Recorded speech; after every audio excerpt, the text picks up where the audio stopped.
ఇంకా నా ఛానల్‌కి వ్యూస్ రావు, లైక్‌లు రావు. ఇంకా యూట్యూబ్ నుండి నా ఛానల్ తీసేయాలి అని అనుకుంటున్నారా? అలా అయితే మీరు పొరపాటు చేసినట్టే. మొక్కలు పెంచడానికి ఎలాగైతే మొదట విత్తనాలు వేసి, ఆ తరువాత అవి వేర్లు వచ్చాక మొక్కలుగా మారతాయో, మనం కూడా యూట్యూబ్‌లో మన ఛానల్ అనే విత్తనాన్ని నాటి, అది పెరిగి పెద్దదయ్యి మనకి పండ్లనిచ్చే వరకు మనం వాటికి మంచి ఎరువులు రోజు నీరు అందించాలి. అలాగే మన ఛానల్ గ్రో అవ్వాలంటే మనం మంచి మంచి కంటెంట్స్ ఇవ్వాలి. మొదటిది మన పక్కన వాళ్ళ వీడియోలు తెచ్చి మన ఛానల్లో పెట్టకూడదు. ఇక రెండవది మనం యూట్యూబ్‌లోనే కొన్ని కాపీరైట్ లేని యాపులను చూసి వాటిని మనం డౌన్లోడ్ చేసుకొని మన వీడియోల్లో అప్లోడ్ చేస్తాం. అలా చేయకూడదు. అలా చేయడం వల్ల మన ఛానల్ ఖచ్చితంగా గ్రో అవ్వదు. ఎందుకంటే నేను అలానే చేశాను.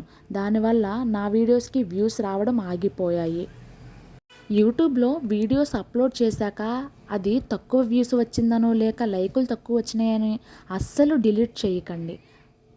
ఇక ఫోర్త్ పాయింట్, వైటీ స్టూడియోలోకి వెళ్ళి అస్తమాటు థంబ్‌నెయిల్ మార్చుతూ ఉంటాం. ఆ మిస్టేక్ అస్సలు చేయకండి. ఫిఫ్త్ పాయింట్, ఒక ఛానల్లోనే వేరు వేరు రకాల వీడియోలు చేస్తుంటాం. అంటే కొన్ని వంటకి సంబంధించినవి, కొన్ని క్రికెట్‌కి, కొన్ని సినిమాలకి సంబంధించినవి పెడుతూ ఉంటాం. అలా అన్ని రకాల వీడియోలు చేయకుండా ఏదో ఒక రకం కంటెంట్ తీసుకోండి. అలాగే సిక్స్త్ పాయింట్ ఏంటంటే టైం. ఖచ్చితంగా ఈరోజు ఏ టైంకి అయితే పెడతారో నెక్స్ట్ మార్నింగ్ అదే టైంకి మీరు వీడియోలు అప్లోడ్ చేయండి.